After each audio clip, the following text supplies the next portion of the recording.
வணக்கம். இந்த காணொலியில் 10ஆம் வகுப்பு தமிழ் புத்தகம் பழைய புத்தகத்திலிருந்து கடைசி இயலான இயல் 10 பார்க்க போகிறோம். நிற்க நேரமில்லை சாலை இளந்திரையனுடைய பாடல் வரிகள் கொடுத்திருக்காங்க. சீக்கிரம் செல்லுக நேர்வழியில் அதை செட்டைகள் கூடியே தூர்க்கும் முன்னே நோக்கிய அத்திசை நேர்திசையில் துளி சோம்பலும் இன்றி நடையெடு நீ கால்கள் 2 படைத்தவன் நீ பெருங்கல்லும் மலையும் கடப்பதற்கே மேலிரு கைகள் அவைகள் உண்டே அங்கு விம்மும் புதர்கள் அறுப்பதற்கே கண் 2 முன்னடக்க இரு காதுகள் உண்டு துணை வரவே விண்களை கீறி வழி சமைக்க உன்றன் வீர மனமுண்டு செல்லுகவே இன்றிலை பாருவம்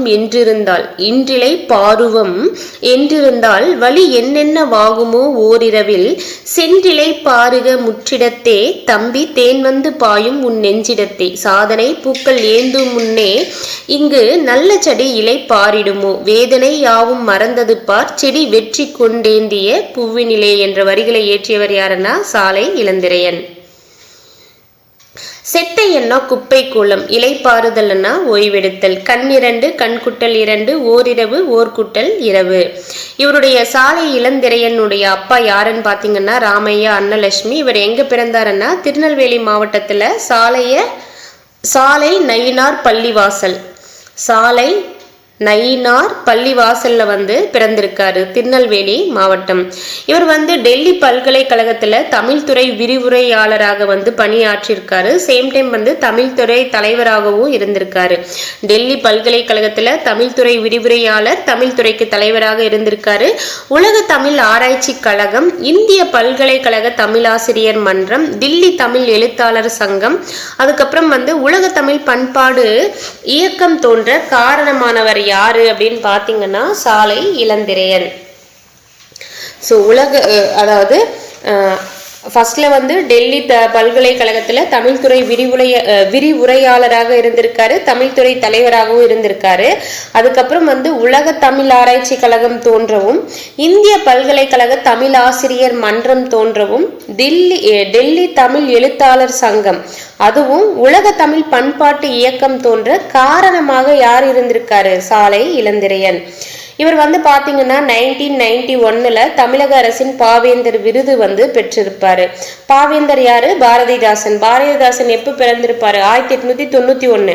இவர் கரெக்டா 100 வருஷம் கழிச்சு 1991 பாவேந்தர் விருதை சாலை இளந்திரையன் அவர்கள் வாங்கியிருக்காரு. இவருடைய வாழ்நாள் முழுவதுமே தமிழின முன்னேற்றத்திற்கான படைப்புகளை வழங்கி எழுச்சியூட்டினார் அப்படின்றத கொடுத்திருக்காங்க. இவருடைய காலம் பாத்தீங்கன்னா 1930 இருந்து 1998. இவருடைய காலம் 1930 இருந்து 1998. நூற்குறிப்பு பாருங்க, நம்மளுக்கு கொடுத்திருக்கக்கூடிய கவிதை பூத்தது மானுடம் என்ற கவிதை தொகுப்புல இருக்கு.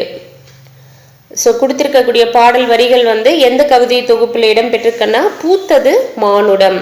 சாலையாரின் படைப்புகளான புரட்சி முழக்கம், உரைவீச்சு ஆகிய நூல்கள் தமிழக அரசின் சிறந்த நூலுக்கான பரிசுகளை பெற்றிருக்கு. புரட்சி முழக்கம் யாருன்னா சாலை இளந்திரையன். உரைவீச்சும் இவரு தான். இது எப்படி ஞாபகம் வச்சுக்கிறீங்கன்னா, இப்போ ஏதாவது ஒரு பிரச்சனைன்னா எல்லாரும் அந்த சாலை மறியல் தானே அதிகமா பண்றாங்க. சாலை இளந்திரையன் அப்படின்ற மாதிரி அவரை ஞாபகம் வச்சுக்கோங்க. நிறைய சாலையில புரட்சி முழக்கம்லாம் பண்றாங்க. அங்கதான் தைரியமா பஸ் எல்லாம் நிப்பாட்டிட்டு உரையெல்லாம் அப்படியே வீச்சு பேசுவாங்க. யாரும் வரல, எங்களுக்கு அது பண்ணல இது பண்ணல. அவங்களுடைய உரை ஒரு வீச்சுல இருக்கும், உரை வீச்சு அப்படின்னு ஞாபகம் வச்சுக்கோங்க. சேம் டைம் இந்த சாலையில இப்போ நீங்க ஹைவேஸ்ல எல்லாம் பாத்தீங்கன்னா அந்த போற வழி வர்றதுக்கு வெஹிக்கிள் போறதுக்கும் வர்றதுக்கும் டிவைட் பண்ணியிருப்பாங்க இல்லையா ரோடு. அதுல நடுவுல பூக்கள் பூக்கக்கூடிய செடிகளை வச்சிருப்பாங்க. பூத்தது மானுடம், புரட்சி முழக்கம், உரைவீச்சு எல்லாம் சாலை இளந்திரையன் ஏற்றியதுன்றதை ஞாபகம் வச்சுக்கோங்க. நூல் குறிப்பு, ஆசிரியர் குறிப்பு மட்டும் ஒரு வாட்டி ரீகேப் பார்ப்போம். சாலை இளந்திரையன் எங்க பிறந்தாருன்னா திருநெல்வேலி மாவட்டம் சாலை நயினார் பள்ளிவாசல்ல பிறந்திருக்காரு. டெல்லி பல்கலைக்கழகத்துல தமிழ்துறை விரிவுரையாளராக இருந்திருக்காரு. சேம் டைம் அங்க தமிழ்துறை தலைவராகவும் இருந்திருக்காரு. உலக தமிழ் ஆராய்ச்சி கழகம், இந்திய பல்கலைக்கழக தமிழ் ஆசிரியர் மன்றம், டெல்லி தமிழ் எழுத்தாளர் சங்கம், உலக தமிழ் பண்பாட்டு இயக்கம். ஃபர்ஸ்ட்ல வந்து உலக அளவில் வந்து ஆராய்ச்சி கழகம், அதுக்கப்புறம் நம்மளுடைய இந்திய அளவில் பல்கலைக்கழக தமிழாசிரியர் மன்றம், அதுக்கப்புறம் நம்மளுடைய இந்தியாவினுடைய கேபிட்டல் அளவில் டெல்லி தமிழ் எழுத்தாளர் சங்கம், அதுக்கப்புறம் உலக தமிழ் பண்பாட்டு இயக்கம் தோன்ற காரணமாக யார் இருந்திருக்காரு, இதெல்லாம் தோன்ற காரணமாக சாலை இளந்திரையன் அவர்கள் வந்து இருந்திருக்காரு. இவர் எப்போ வந்து பாவேந்தர் விருதை வந்து வாங்கினாருன்னா 1991. இவர் ஏற்றிய நூல்கள் பூத்தது மானுடம், புரட்சி முழக்கம், உரைவீச்சு ஆகிய நூல்கள் வந்து இவர் ஏற்றிருக்காரு. எந்த நூல்களுக்காக தமிழக அரசின் சிறந்த நூலுக்கான பரிசுகளை வந்து வாங்கியிருக்காருன்னா புரட்சி முழக்கம், உரை வீச்சு. அடுத்து வந்து பாருங்க, பல்துறை வேலை வாய்ப்புகள்னு கொடுத்துருக்காங்க. இதுல முக்கியமானது மட்டும் தெரிஞ்சுக்கிட்டா போதுமானது. வினையே ஆடவர்க்கு உயிர் எண்ணிட்டு எதுல சொல்லியிருப்பாங்க, குறுந்தொகை. இது புது புத்தகத்திலேயே இதை படிச்சிருப்போம். வினையே ஆடவர்க்கு உயிர் எண்ணிட்டு எதுல சொல்லியிருப்பாங்க, குறுந்தொகை. முன்னீர் வழக்கம் மகடுவோடு இல்லை அப்படின்றது தொல்காப்பியம். நம்ம முன்னீர் வழக்கம் மட்டும் புது புத்தகத்துல பார்த்திருப்போம். முன்னீர் வழக்கம் மகடுவோடு இல்லை என்றது எதுல இடம் பெற்றிருக்கு, தொல்காப்பியம். ஸோ இந்த பேஜில் முக்கியமானதுன்னா இது மட்டும்தான். வினையே ஆடவர்க்குயிர் என்றது குறுந்தொகை, முன்னீர் வழக்கம் மகடுவோடு இல்லை என்றது தொல்காப்பியம். அடுத்து வந்து பாருங்க, தமிழ் வழியில பயிலும் மாணவர்களுக்கு வந்து அரசு பணியில வந்து இடம்பெற எவ்வளவு விழுக்காடு வந்து தமிழக அரசு வந்து ஒதுக்கியிருக்காங்கன்னா 20 விழுக்காடு. ஸோ இது நம்ம எல்லாருக்குமே தெரியும் இல்லையா. தமிழ் வழி படித்தவங்களுக்கு அரசு பணியில 20% வந்து இடஒதுக்கீடு வந்து கொடுத்துருக்காங்க. ஸோ இந்த பேஜில் முக்கியமானது இது மட்டும்தான். அடுத்து வந்து பாருங்க, இராணுவம் காவல்துறை பணிக்கு வந்து பார்த்தீங்கன்னா 12ஆம் வகுப்பு பொதுத் தேர்வில் வந்து தேர்ச்சி பெற்றிருக்கணும். இராணுவம் காவல் முதலிய துறைகளில் வந்து சேர்வதற்கு வந்து வாய்ப்புண்டு. +2 படித்தாவே வந்து இராணுவம் காவல்துறையில் வந்து சேரலாம். இவற்றில் சேர முதல்ல வந்து உடற்கூறு தேர்வு வந்து நடைபெறும்ன்றதை கொடுத்துருக்காங்க. இராணுவம் காவல்துறையில் சேர உடற்கூறு தேர்வு வந்து நடைபெறும் அப்படின்ட்டு. உடம்பை வளர்த்தேன். ஆனால் இப்போ வந்து காவல்துறை பணியன்னா ஃபர்ஸ்ட்ல எக்ஸாம் கொண்டு வந்துட்டாங்க. உடற்கூறுவெல்லாம் கடைசி எக்ஸாம் எல்லாம் முடிஞ்ச பிறகுதான் அதுக்கப்புறம் தான் உடற்கூறு வந்து வச்சிருக்காங்க. இது வந்து பழைய புத்தகம்ன்றதால அது அப்படியே இருக்கு. அது வந்து கொஞ்சம் பார்த்துக்கோங்க. உடம்பை வளர்த்தேன் உயிர் வளர்த்தேன்னு அன்னிட்டு எதுல சொல்றாங்க, யார் சொல்லியிருப்பா, திருமூலர் திருமந்திரத்துல வந்து சொல்லியிருப்பாரு.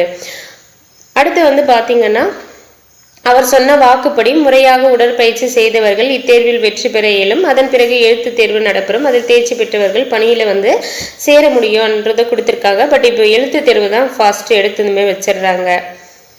அடுத்து வந்து பாருங்க, தாராபாரதியினுடைய வரிகள் வந்து கொடுத்துருக்காங்க. வெறுங்கை என்பது மூடத்தனம், விரல்கள் 10 மூலதனம் அப்படின்ட்டு யார் சொல்லியிருக்காங்க, தாராபாரதி. இப்போ நம்ம கிட்ட கை என்ன, நம்ம கையில ஒன்றும் இல்லைன்னு என்னன்னு சொல்லுவோம், வெறுங்கைன்னு சொல்லுவோம் இல்லையா. அப்படி சொல்லக்கூடாது. அப்படி சொல்றது வந்து ஒரு மூடத்தனமா.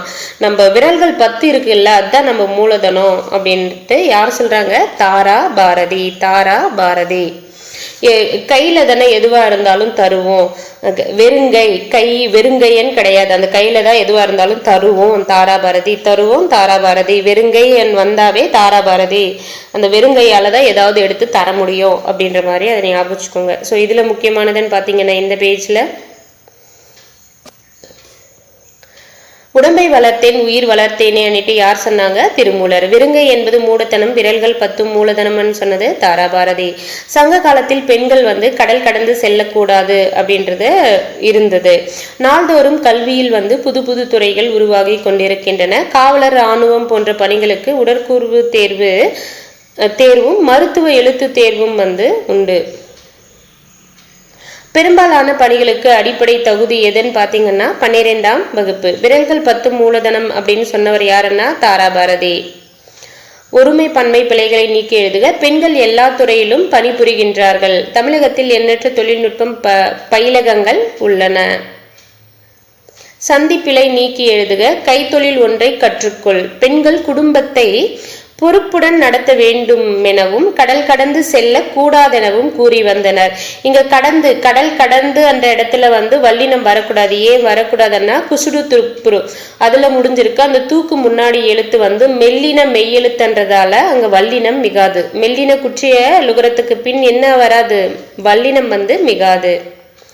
விடைக்கேற்ற வினாவை அமைத்து எழுதுக.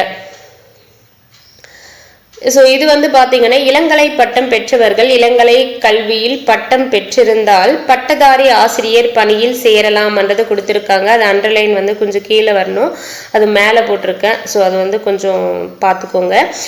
இது கேள்வியை எப்படி கேட்கலாம்னா, இளங்கலை பட்டம் பெற்றவர்கள் இளங்கலை கல்வியில் பட்டம் பெற்றிருந்தால் எப்பணியில் சேரலாம். தொழில்நுட்ப பயிலகத்தில் பயில்வோருக்கு நிறைய வேலை வாய்ப்புகள் உள்ளன. எங்கு பயில்வோருக்கு நிறைய வேலை வாய்ப்புகள் உள்ளன. வினையே ஆடவருக்கு உயிர் எண்ணிட்டு எதுல சொல்லியிருப்பாங்க? குறுந்தொகை. முன்னீர் வழக்கம் மகடவோடு இல்லை என்றது தொல்காப்பியர். உடம்பை வளர்த்தேன் உயிர் வளர்த்தேனே என்றது திருமூலர். விரல்கள் 10 மூலதனம்னு சொன்னது தாராபாரதி.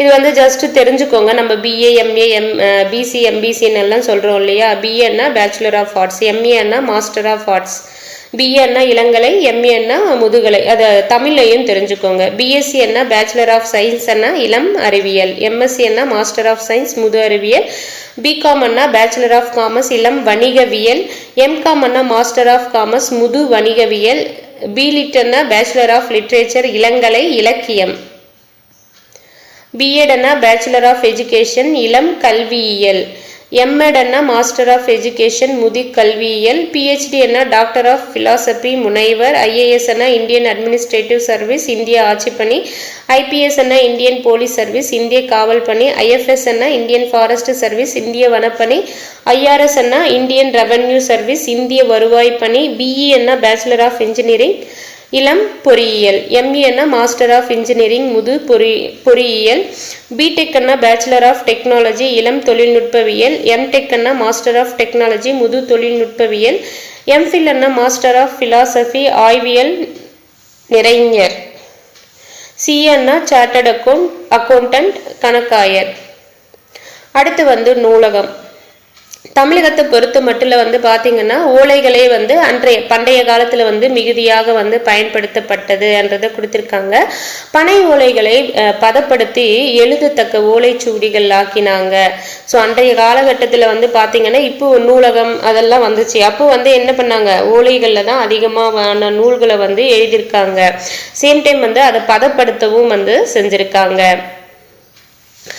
அந்த ஓலைச்சுவடிகளில் வந்து பார்த்தீங்கன்னா எழுதுறதுக்கு முன்னாடி அதை பக்குவப்படுத்துவாங்க. சேம் டைம் எழுதி ஒரு பெட்டியில் போகிறப்போ வந்து கரையான்கள் எல்லாம் வந்து அரிக்காமல் இருப்பதற்காக துளசி வேப்பிலை முதலிய பொருள்களை வந்து இட்டு வச்சிருக்காங்க. ஓலைச்சுவடிகளை வந்து மஞ்சள் நீரில் நனைத்து பாதுகாக்கப்படுவதும் உண்டு என்றதை குறிப்பிட்டிருக்காங்க. உலக இலக்கிய துறையில் நிகழ்ந்த ஒரு மாபெரும் புரட்சி என்ன எதுன்னு பார்த்தீங்கன்னா காகிதம் வந்து கண்டுபிடிச்சது தான் என்றதையும் குறிப்பிடுறாங்க. ஸோ இந்த பேஜில் முக்கியமானது அப்படின்னு பார்த்தீங்கன்னா ஸோ இது எல்லாமே ஜஸ்ட் தெரிஞ்சுக்க வேண்டியது தான். உலக இலக்கியத்துறையில் நிகழ்ந்த ஒரு மாபெரும் புரட்சி என்ன? காகிதம். அடுத்து இது சைடில் இருக்கிறது பாருங்க. ஒரு மனிதன் ஆண்டுக்கு வந்து 2000 பக்கங்களாவது படித்தால்தான் அன்றாட உலக நடப்புகளை அறிந்த மனிதனாக கருதப்படுவான் அப்படின்ட்டு யார் சொல்லியிருக்காங்க? யுனெஸ்கோ வந்து கூறியிருக்காங்க. ஸோ இந்த ஒரு இன்ஃபர்மேட்டிவ் மேன், அன்றாட நிகழ்வுகள் தெரிந்த மனிதன்னா ஒரு வருஷத்துக்கு அவங்க எத்தனை பக்கங்களை படிச்சிருக்கணுமா? 2000 பக்கங்களை படிச்சிருந்தா தான் அவங்களுக்கு அன்றாட உலக நடப்புகளை பற்றி தெரிஞ்சிருக்கும்னுட்டு யார் சொல்லியிருக்காங்க? யுனெஸ்கோ வந்து சொல்லியிருக்காங்க. கிரீஸ் நகர அரசுகளே வந்து முதலாக வந்து மக்களுக்கான நூல் நிலையங்களை அமைத்தாங்க. நூலகம், லைப்ரரின்னு சொல்றோம் இல்லையா, அது முதல்ல மக்களுக்காக அமைச்சது யாருன்னா கிரீஸ் நகர அரசுகள். இந்தியாவில் உள்ள நூலகங்களில் கல்கத்தா தேசிய நூலகம் முதன்மையானது. இதுல 10 லட்சத்துக்கும் மேற்பட்ட நூல்கள் வந்து இருக்கு என்றதை குறிப்பிடுறாங்க. இந்தியாவில் இருக்கக்கூடிய நூலகங்கள்ல முதன்மையானது எதுன்னா கல்கத்தா தேசிய நூலகம். இதுல எவ்வளவு நூல்கள் இருக்குன்னா 10 லட்சத்துக்கும் அதிகமான நூல்கள் வந்து இருக்கு. அடுத்து இதுல என்ன சொல்றாங்கன்னா நூலக தோற்றம்னுட்டு என்ன சொல்றாங்கன்னா ஒரு நல்ல நூல் வந்து ஒரு மனுஷங்கிட்ட இருக்குன்னா அது அந்த அளவுக்கு வந்து பயன் வந்து தராது. அதே வந்து அந்த அந்த நூல் வந்து ஒரு நூலகத்துல இருக்குன்னா அது நிறைய பேருக்கு பயன் தரும். ஸோ அப்போ வந்து ஒரு பொது நூலகம்ன்றது எது போலன்னா திருவள்ளுவர் வந்து சொல்லியிருப்பார் இல்லையா, பயன் மரும் உள்ளூர் பழுத்ததை போன்று அப்படின்ட்டு.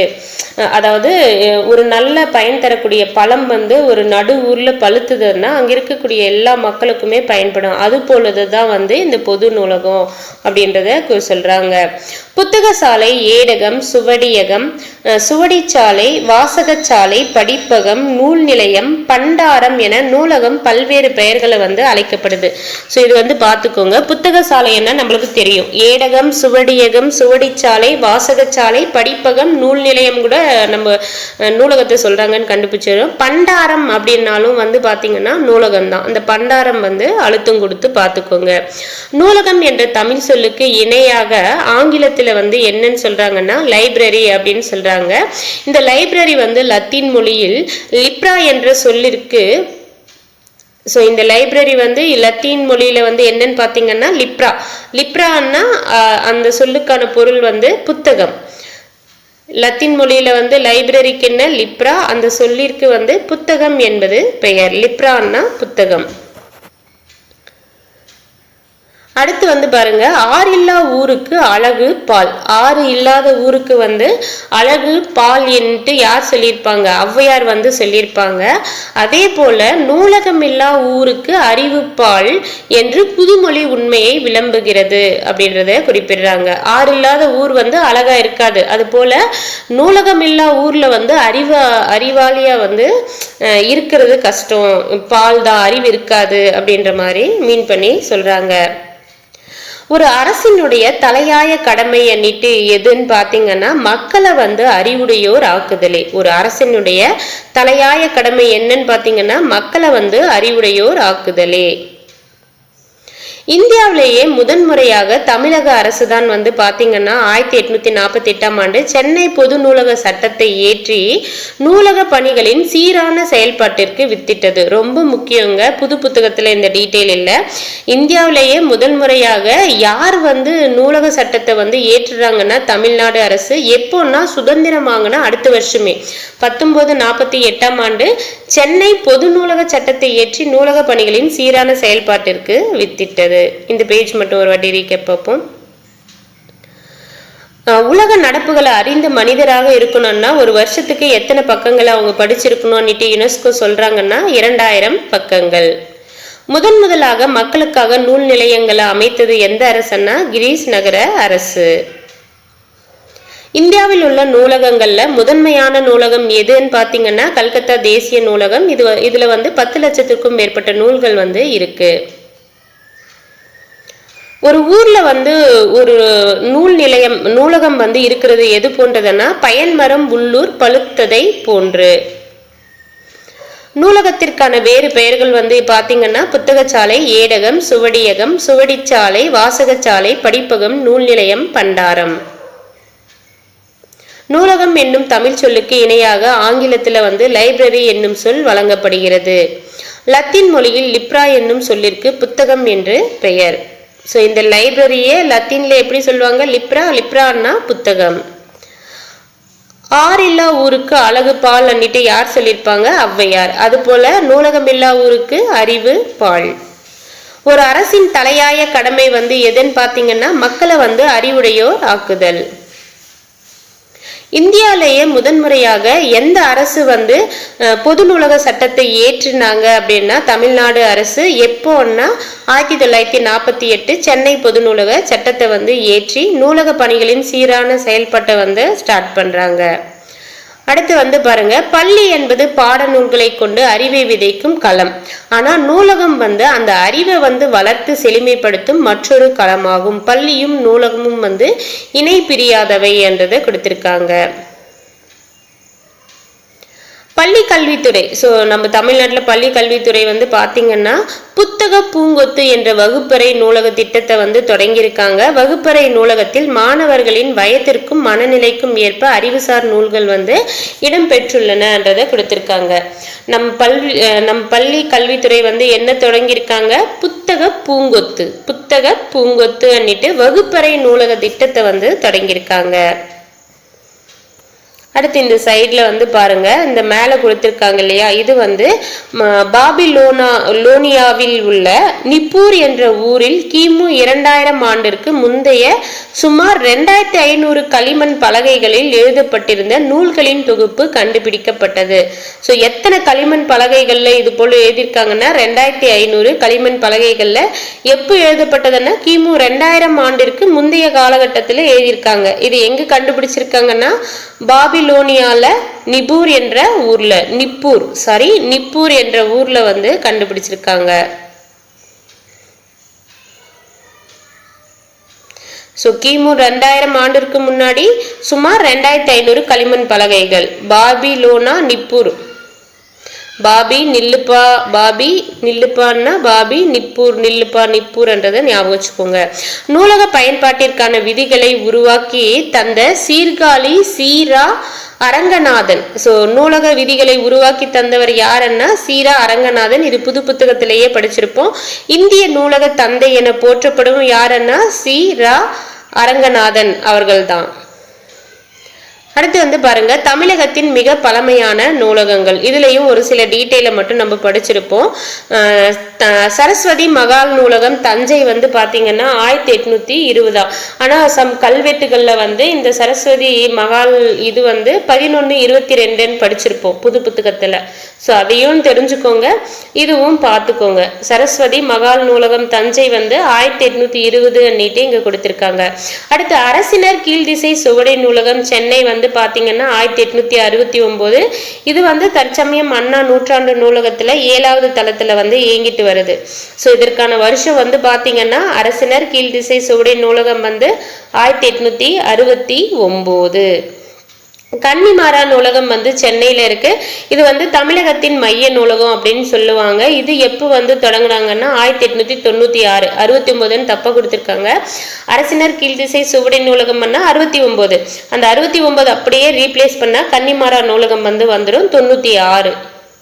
சென்னையில வந்து இருக்கு. சென்னை பல்கலைக்கழக நூலகம் வந்து 1907. சென்னை பல்கலைக்கழக நூலகம் வந்து 1907. 1907 வந்து அயோத்திதாச பண்டிதர் வந்து ஒரு பைசா தமிழன் என்ற இதுல வந்து ஸ்டார்ட் பண்ணியிருப்பார் இல்லையா, வார இதழ். ஸோ அந்த அதே வருஷத்துல சென்னை பல்கலைக்கழக நூலகம். அண்ணாமலை பல்கலைக்கழக நூலகம் வந்து சிதம்பரம் வந்து 1929. ஸோ நீதி கட்சி ஆட்சியில் இருந்தப்ப இந்த அண்ணா பல்கலைக்கழகம் ஸ்டார்ட் பண்ணியிருப்பாங்க 1929. அதே வருஷம் நூலகமும் சிதம்பரம், அதே இடம் சிதம்பரம். டாக்டர் உவேசா நூலகம் சென்னை வந்து 47 கிடையாது, அதை அடிச்சுட்டு 42 வந்து போட்டுக்கோங்க. டாக்டர் உவேசா நூலகம் சென்னை வந்து 1942. மறைமலை அடிகளார் நூலகம் சென்னை வந்து பாத்தீங்கன்னா 1958. மறைமலை அடிகளார் நூலகம் சென்னை வந்து இந்த கன்னிமாரா நூலகத்துல 3வது தளத்துல மறைமலை அடிகளார் நூலகம் வந்து இயங்கிட்டு வருது. பட் கன்னிமாரா நூலகம் 1896. மறைமலை அடிகளார் நூலகம் வந்து 1958.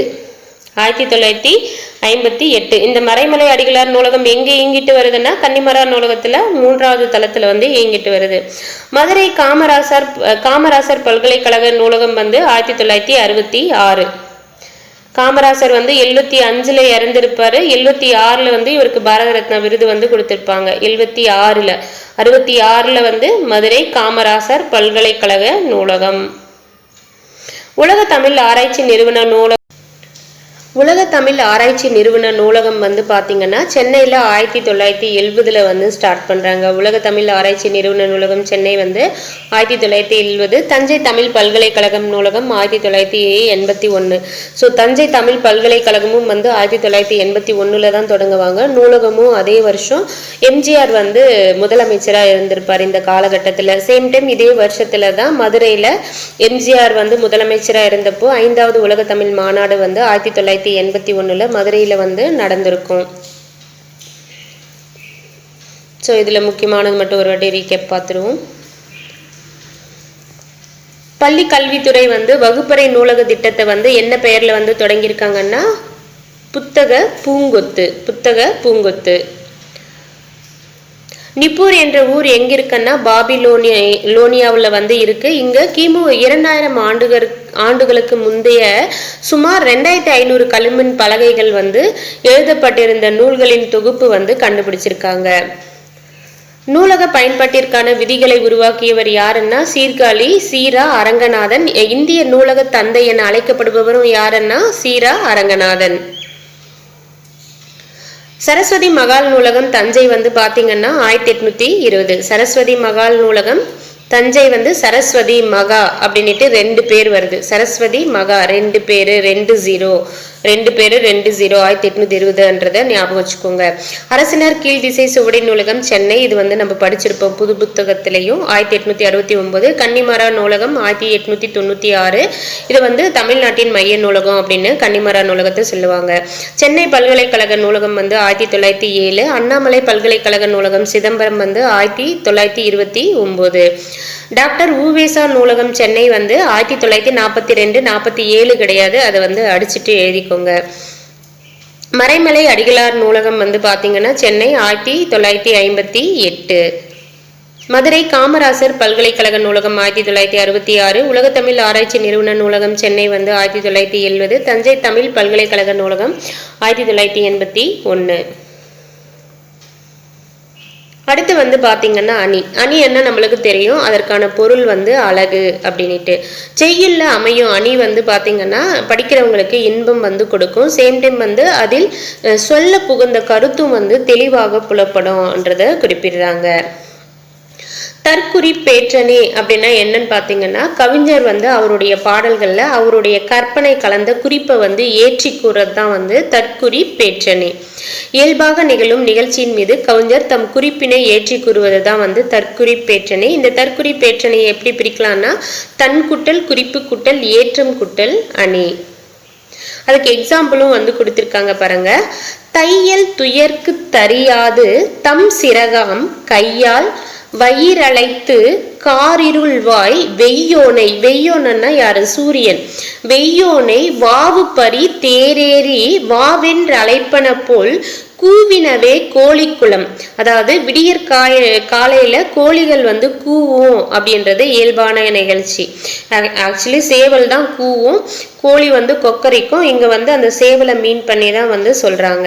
கோழிகள் கூவுதல் என்பது இயல்பான நிகழ்ச்சி. ஆனால் கவிஞர் காட்டில் நள்ளிரவில் கணவனை பிரிந்து வருத்தமுற்ற தமயந்தியின் துயரை போக்க இருளை வந்து நீக்குவதற்கு தேரேறி விரைந்து வருமாறு ஞாயிற்றை கோழி கூட்டங்கள் கூவி அழைப்பதாக அவருடைய குறிப்பை வந்து ஏற்றி கூறினதால இந்த பாடல் வரிகள்ல என்ன அணி பயின்று வந்திருக்குன்னா தற்குறி பேற்றணி.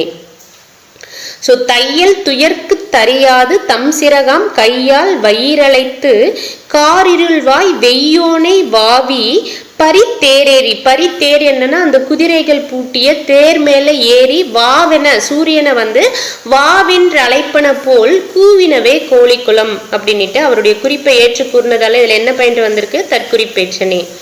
அடுத்து வந்து வஞ்ச புகழ்ச்சி அணி. நம்மளுக்கு வந்து தெரியும் இல்லையா, புகழ்றது போல பழிக்கிறதும் பழிக்கிறது போல வந்து புகழ்றது தான் வந்து வஞ்ச புகழ்ச்சி அணி.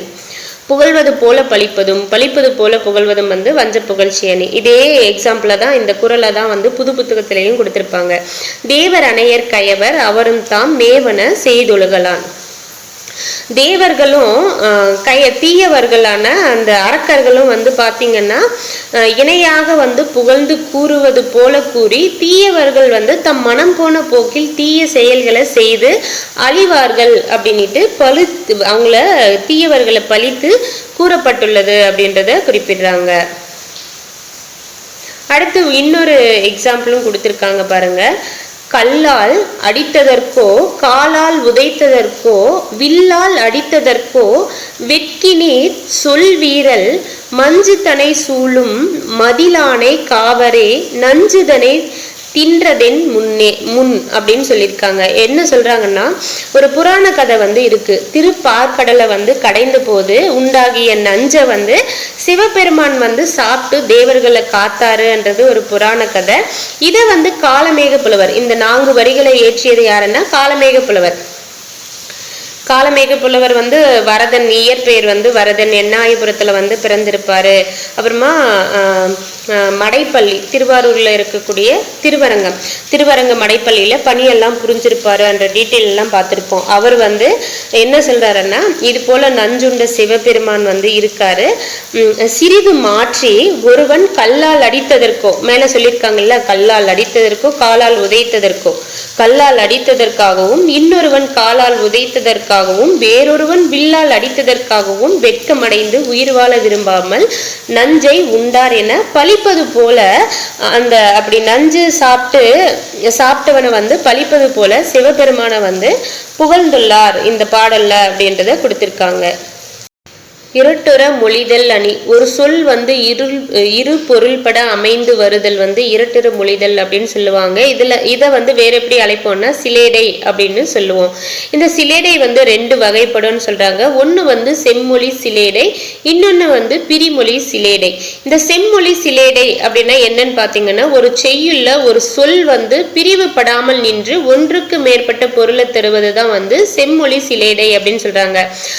அதாவது இப்போ அவங்க கொடுத்திருக்கக்கூடிய, இப்போ கீழே எக்ஸாம்பிள் கொடுத்திருக்காங்க பாருங்க, 4 வரிகள் கொடுத்திருக்காங்கன்னா நம்ம அதுல எந்த மாற்றமோ இல்லை அதை வந்து விலக்கி புரிஞ்சுக்க வேண்டிய அவசியம் இல்லை. அது அப்படியே வந்து 2 விதமான பொருளை வந்து கொடுத்ததுன்னா அது வந்து செம்மொழி சிலேடை.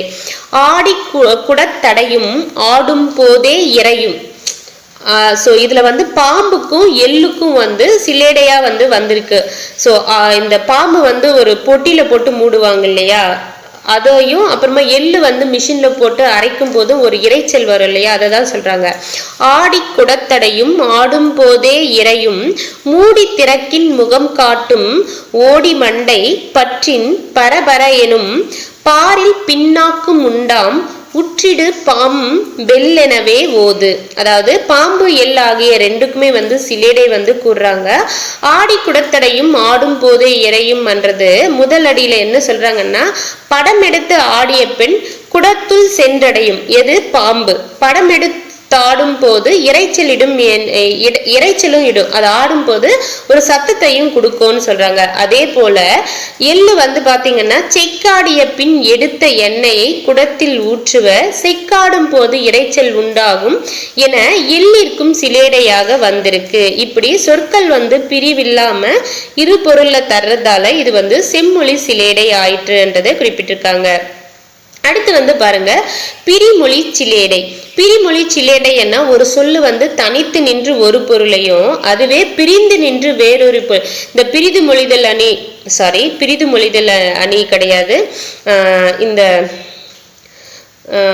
தனிமொழி தொடர்மொழி பொதுமொழி வந்து பார்த்துருப்போம் இல்லையா, ஒரு சொல் வந்து தனித்து ஒரு பொருளும் அதே வந்து அந்த சொல்ல பிரிச்சோன்னா வேறொரு பொருளும் தரும் அப்படின்ட்டு தனிமொழி தொடர்மொழி பொதுமொழிக்கு வந்து பார்த்துருப்போம். அந்த இதுதான் இங்க சொல்றாங்க. ஒரு சொல் வந்து தனித்து நின்று ஒரு பொருளும் அதே வந்து பிரிந்து நின்று வேறொரு பொருளையும் தருமாறு அமைந்து பாடுவது தான் வந்து பிரிமொழி சிலேடை அப்படின்னு சொல்றாங்க. எடுத்துக்காட்டு கொடுத்திருக்காங்க பாருங்க. செய்யுள் கிடை மறிக்கும் சேர்பலகை இட்டு முட்டும் ஐயமர மேற்றாளர் அடர்க்குமே துய்ய நிலை தேடும் புகழ்சேர் திருமலை ராயன் வரையில் ஆடும் கதவு நிகராம் அப்படின்னு கொடுத்திருக்காங்க. இதுல வந்து செய்யுள் கிடை மறுக்கும்ன்றதுல செய்யன்றது வயல் வீடு ரெண்டுத்தையும் மீன் பண்ணது, வயலையும் குறிப்பிடுது வீடையும் குறிப்பிடுது. பலகை என்ன, பல கைகள், அப்புறமா மரத்தாலான பலகை அந்த பொருளையும், தாளன்னா முயற்சி தாழ்பால், தாளன்னா முயற்சி தாழ்பால வந்து மீன் பண்றாங்க பொருள் வருது. துய்யன்னா தங்க அழகான, துய்ய நிலை அப்படின்னு கொடுத்திருக்காங்களா செய்யுள்ள, அந்த துய்ய வந்து தங்க அழகான. ஸோ ஆடுக்கும் கதவுக்கும் வந்து 2 பொருள்ல வந்து இந்த பாடல் வரிகள் வந்து அமைஞ்சிருக்கு. செய்யுள் கிடை மறுக்கும் அப்படின்னு பாத்தீங்கன்னா வயலில் கிடையாக மறிக்கப்படும். சேர்பலகை இட்டு முட்டுமன்னா பொருந்திய பல கைகளை கொம்பினால் முட்டும். ஐயமர மேல்தாள் அடர்க்குமன்னா ஐயமின்றி முயற்சியோடு போராடும். எது? ஆடு. துய்ய நிலை தேடுமன்னா தங்குவதற்கு தூய்மையான இடம் வந்து தேடும். அதே வந்து கதவுக்கு வந்து இந்த பாடல் வரிகள் என்ன பொருள்ல வருதுன்னா, செய் உட்கிடை மறிக்கும். ஸோ இந்த செய்யுள் கிடை மறிக்கும்ன்றதை எப்படி பிரிக்கிறோம்னா, செய் உட்கிடை மறிக்கும் அப்படின்ட்டு பிரிக்கிறோம் இல்லையா, அது இப்படி பிரிச்சு இது பண்றதால தான் இது என்னது, பிரிமொழி சிலேடை. கதவுக்கு செய் உட்கிடை மறுக்கும்னா வீட்டின் உள்ளிடத்தை தடுத்து மூடி இருக்கும். சேர்பலகை இட்டு முட்டுமன் பார்த்தோம்னா இங்க சேர்பலகை சேர்த்தாச்சு. இட்டு முட்டுமன்னா பல கைகளை கொண்டு செய்யப்பட்டிருக்கும். ஐயமர மேற்றால் அடர்க்கும் என்றது திண்ணமாக மூடப்படுவதோடன்றி தாழ்பாலிட்டும் இருக்கும் என்றதை கொடுத்திருக்காங்க. துய்ய நிலை தேடும் என்றது அழகான வேலைப்பாடு உடையதா இருக்கும். எதுன்னா கதவு. ஸோ இப்படி அமையறது தான் பிரிமொழி சிலேடை. அடுத்து பின்வர நிலையணி. இது நம்ம புது புத்தகத்திலையும் படிச்சிருப்போம். இதுக்கு முன்னாடி பழைய புத்தகம் வேற அடுத்தடுத்து ஸ்டாண்டர்ட் பார்த்துருப்போம் இல்லையா, 6th இருந்து அதுலயும் படிச்சிருப்போம். பின்வர நிலையணி 3 வகைப்படும். சொல் பின்வர நிலையணி, பொருள் பின்வர நிலையணி, சொற்பொருள் பின்வர நிலையணி. பின்வர நிலையணி அப்படின்னா என்னன்னு பாத்தீங்கன்னா, செய்யுள்ள முன்னாடி சொல்லோ பொருளோ சொல்லும் பொருளுமே மீண்டும் மீண்டும் அழகு சேர்க்கும். இப்படி வர்றதுதான் பின்வர நிலையணி. இது எத்தனை வகைன்னா 3 வகை. முதல்ல சொல் பின்வரு நிலையணி. சொல் பின்வர நிலை என்னன்னா, வந்த சொல்லே மீண்டும் மீண்டும் வேற ஒரு பொருளை தந்தா அது சொல் பின்வரு நிலையணி. துப்பார்க்கு துப்பாய துப்பாக்கி, துப்பார்க்கு துப்பாய தூவும் மலை. இந்த துப்பு என்ற ஒரு சொல் ரிப்பீட் ஆகுது. பட் அதனுடைய பொருள் பாத்தீங்கன்னா மாறுபட்டுட்டு வருது. உண்பவர், உணவு, உண்ணும் பொருள் அப்படின்ட்டு மாறுபட்டே வர்றதால சொல் மட்டும் ரிப்பீட் ஆகுறதால சொல் பின்வரு நிலையணி. அடுத்து பொருள் பின்வரு நிலையணி. ஒரே பொருள் தரும் பல சொற்கள் வருவதுதான் பொருள் பின்வரு நிலையணி. அவிழ்ந்தன தோன்றி அலர்ந்தன காய. அவிழ்ந்தன அலர்ந்தனா பூ மலர்தல். இந்த எக்ஸாம்பிள் புது புத்தகத்திலையும் கொடுத்திருப்பாங்க. நெகிழ்ந்தன நேர்முகை முல்லை மகிழ்ந்திதல். விண்டன கொன்றை விரிந்த கருவிலை கொண்டன காந்தல் குலை. விரிந்த அப்புறமா அவிழ்ந்த இப்படி எல்லாம் வருதுன்னா அதெல்லாம் என்னன்னு பாத்தீங்கன்னா மலர்தல் என்ற ஒரே பொருளை தரக்கூடிய பல சொற்கள். மலர்தல் என்னும் ஒரே பொருளில் அவிழ்தல், அலர்தல், நெகிழ்தல், வில்லல், விரிதல் அப்படின்னு வந்திருக்கு. இப்படி ஒரே பொருள் தரக்கூடிய பல சொற்கள் வந்தா பொருள் பின்வரு நிலையணி. பொருள் மட்டும் தானே சேமா வருது, அப்போ பொருள் பின்வரு நிலையணி. சொல் மட்டும் சேமா வந்தா சொல் பின்வரு நிலையணி. சொல்லும் வருது சேமா, அந்த சொல்லுக்கான பொருளும் சேமா வருதுன்னா அது என்னன்னு சொல்லுவோம், சொற்பொருள் பின்வரு நிலையணி. முன்னர் வந்த சொல் மீண்டும் மீண்டும் ஒரே பொருளை தருவதுதான் சொற்பொருள் பின்வரு நிலையணி. தீயவை, தீய என்றது தீமை என்ற பொருள், அது அப்படியே ரிப்பீட் ஆகுது. தீயவை தீய பயத்தலால் தீயவை தீயினும் அஞ்சப்படும். தீமை தீய விஷயங்கள் நமக்கு தீமையை தான் கொடுக்கறதால அதை தீமையை விட தீமையானது அப்படின்னு நினைச்சு அஞ்சணும், பயப்படணும் அப்படின்னு சொல்றாங்க. அப்போ இதுல என்ன அணி வந்திருக்குன்னா சொற்பொருள் பின்வரு நிலையணி. அடுத்து பிரிது மொழிதல் அணி.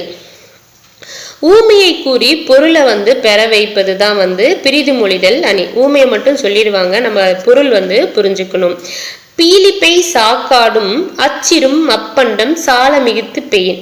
ஸோ இந்த குறளுக்கான பொருள் என்னன்னு பார்த்தீங்கன்னா, பீலி அப்படின்றது இந்த மயில் தொகை. அந்த மயில் தொகை எப்படி இருக்கும், ரொம்ப லேசா இருக்கும்.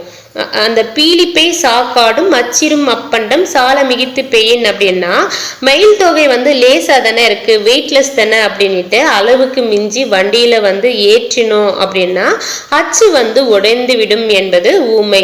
ஸோ இது ஊமையை மட்டும் சொல்லியிருக்காங்க. இதுல இருந்து நம்ம என்ன பொருள் புரிஞ்சுக்கலாம்னா, பகைவர்கள் தனித்தனியா நோக்கும் போது மிக எளியவர் ஆயினும் ஒன்று கூடின் தனிப்பட்ட பகை மன்னன் எவ்வளவு வலிமை உடையவன் ஆயினும் அவனை எளிதில் வென்று விடுவர் என்பது இதனால் பெறப்படும் பொருள் என்றதை சொல்றாங்க.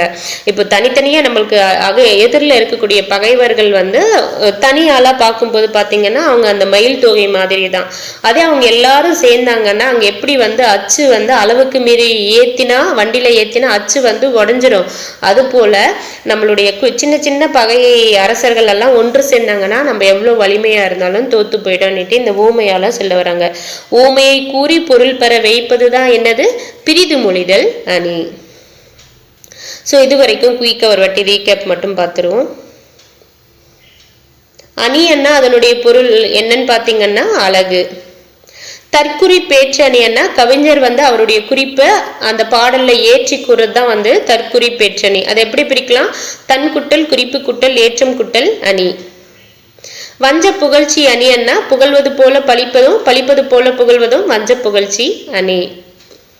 இரட்டுற மொழிதல் அணியை வேற எப்படி சொல்லலாம்? சிலேடை அப்படின்னு சொல்லலாம். இரட்டுற மொழிதல்னா ஒரு சொல் இரு பொருள்பட அமைத்து வர்றது தான் வந்து இரட்டுற மொழிதல். அந்த இரண்டு வகை என்னன்னு பாத்தீங்கன்னா செம்மொழி சிலேடை, பிரிமொழி சிலேடை. செம்மொழி சிலேடை என்ன ஒரு செய்யுள்ள ஒரு சொல் வந்து பிரிவுபடாமல் நின்று ஒன்றுக்கு மேற்பட்ட பொருளை தருவது செம்மொழி சிலேடை. பிரிமொழி சிலேடை என்ன ஒரு சொல் வந்து தனித்து நின்று ஒரு பொருளையும் அதுவே வந்து பிரிந்து நின்று வேறொரு பொருளையும் வந்து தர்றது பிரிமொழி சிலேடை.